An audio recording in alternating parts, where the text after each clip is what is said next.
Hello friends, తెలంగాణలో TET ఫలితాలు విడుదలయ్యాయి. ఉపాధ్యాయ అర్హత పరీక్ష పేపర్ 1లో ఈసారి ఉత్తీర్ణత శాతం పెరిగింది. పేపర్ 2లో భారీగా తగ్గింది.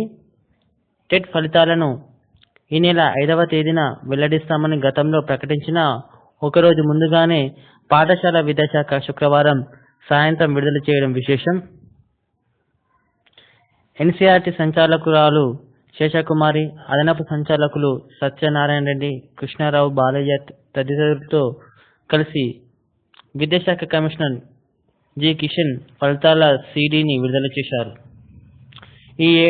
ఈ సందర్భంగా కిషన్ మాట్లాడుతూ, గత ఏడాది పేపర్ 1లో 54.45% మంది ఉత్తీర్ణత సాధించగా ఈసారి అది 57.37%కి పెరిగిందని తెలిపారు. పేపర్ 2లో 19.51%కి తగ్గిందని తెలిపారు. ఫలితాలు టెట్ వెబ్సైట్లో ఉంచుతామన్నారు.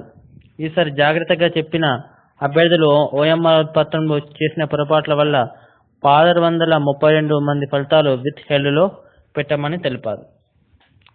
మరిన్ని అప్డేట్స్ కోసం మన కిడ్స్ ఛానల్ని సబ్స్క్రైబ్ చేయగలరు.